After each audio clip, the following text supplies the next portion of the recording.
Assalamualaikum warahmatullahi wabarakatuh.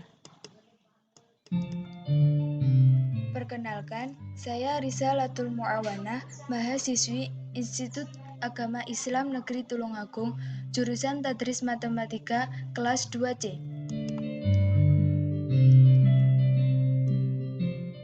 Di sini saya akan menyampaikan materi asas-asas pendidikan. Asas-asas pendidikan ada 3 macam. Yang pertama, asas Tuturi Handayani. Yang kedua, asas belajar sepanjang hayat. Yang ketiga, asas kemandirian dalam belajar.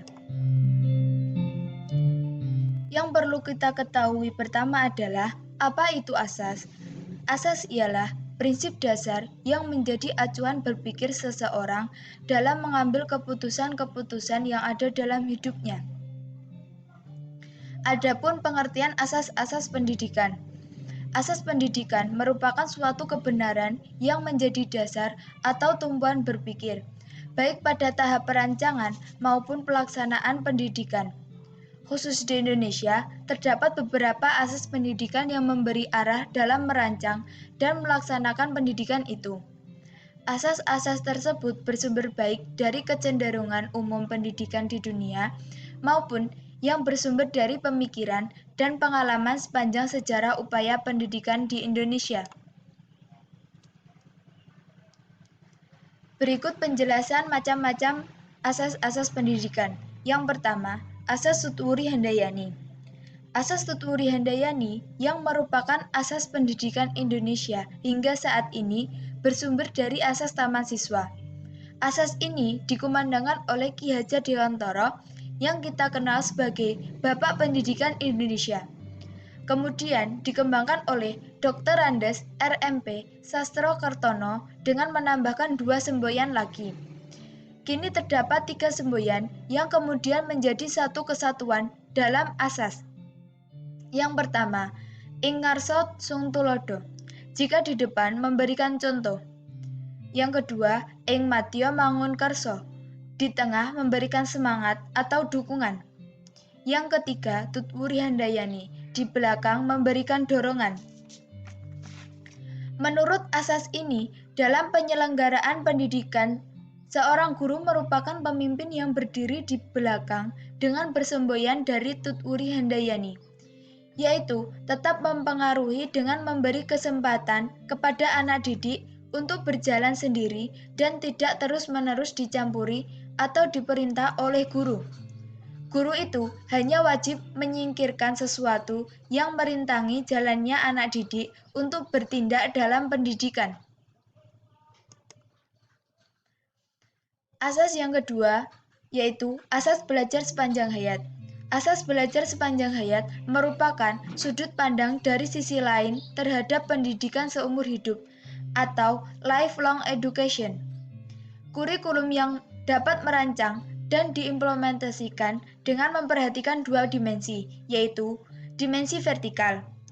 Dimensi vertikal dari kurikulum sekolah merupakan keterkaitan dan kesinambungan antar tingkatan persekolahan dan keterkaitan dengan kehidupan peserta didik di masa depan. Selanjutnya, dimensi horizontal. Dimensi horizontal dari kurikulum sekolah yaitu keterkaitan antara pengalaman belajar di sekolah dengan pengalaman di luar sekolah. Adapun asas belajar sepanjang hayat menurut UNESCO, yaitu meliputi seluruh hidup setiap individu, mengarah kepada pembentukan, pembaharuan, peningkatan, dan penyempurnaan semua aspek. Mengembangkan penyadaran diri atau self-fulfillment setiap individu, meningkatkan kemampuan dan motivasi untuk belajar mandiri, mengakui kontribusi dari semua jalur pendidikan. Adapun konsep pendidikan sepanjang hayat, yaitu bahwa manusia adalah makhluk yang tumbuh dan berkembang. Ia ingin mencapai suatu kehidupan yang optimal. Selama manusia berusaha untuk meningkatkan kehidupannya, baik dalam meningkatkan dan mengembangkan pengetahuan, kepribadian, maupun keterampilannya secara sadar atau tidak sadar, maka selama itulah pendidikan masih berjalan terus. Adapun wadah pendidikan sepanjang hayat. Yang pertama, pendidikan sekolah. Pendidikan sekolah yang teratur sistematis memiliki jenjang dan dibagi dalam waktu-waktu tertentu yang berlangsung dari taman kanak-kanak hingga perguruan tinggi.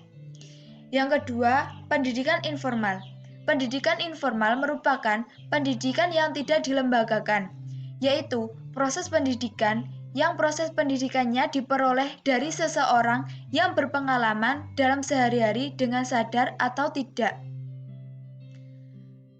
Selanjutnya, pendidikan luar sekolah yang dilembagakan, yaitu semua bentuk pendidikan yang diselenggarakan secara sengaja, tertib, terarah, dan berencana di luar kegiatan persekolahan, seperti kursus ataupun bimbingan belajar yang ada. Selanjutnya, dasar pemikiran pentingnya pendidikan sepanjang hayat. Yang pertama, ada ideologis. Semua orang memiliki hak yang sama khususnya dalam hak mendapatkan pendidikan dan peningkatan pengetahuan dan keterampilannya. Yang kedua ada ekonomi. Memungkinkan untuk meningkatkan produktivitas, memungkinkan hidup dalam lingkungan yang lebih menyenangkan dan sehat, memelihara dan mengembangkan sumber daya yang tinggi. Yang ketiga ada sosiologis. Para orang tua yang kerap kurang menyadari pentingnya sekolah untuk anak-anaknya, dengan pendidikan ini mereka dapat memecahkan masalah tersebut.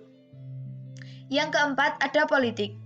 Agar rakyat dapat mengetahui dan menyadari pentingnya haknya dan memahami fungsi dari pemerintahan. Yang kelima ada teknologis. Perubahan ilmu dan teknologi menuntut orang untuk menyesuaikan agar tetap biasa memenuhi kebutuhannya. Yang keenam, ada psikologis. Pendidikan yang diutamakan untuk si anak, bagaimana cara belajar untuk menanamkan motivasi yang kuat pada diri anak untuk dapat belajar sepanjang hayat. Adapun implikasi pendidikan sepanjang hayat.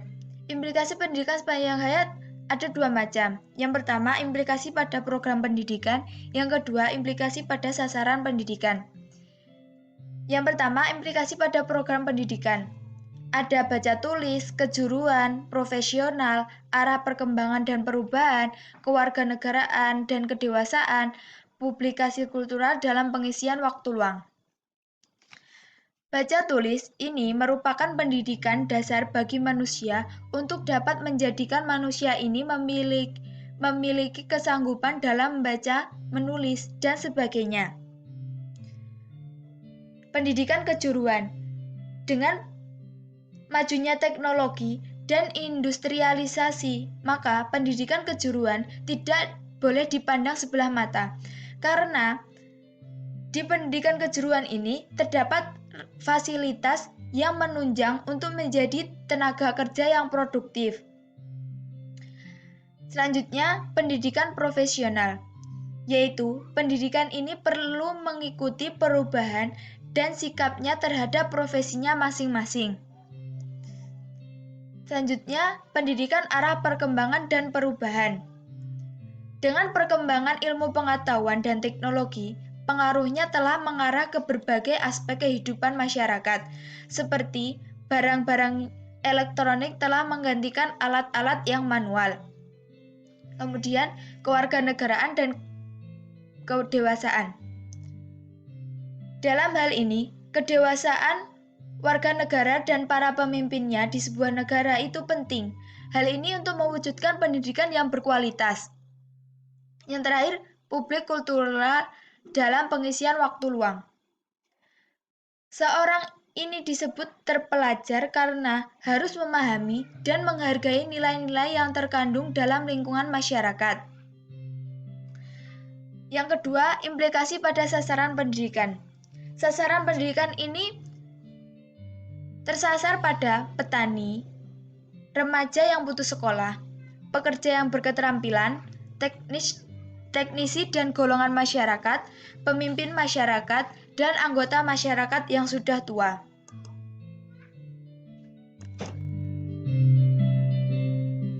Yang terakhir, asas kemandirian dalam belajar.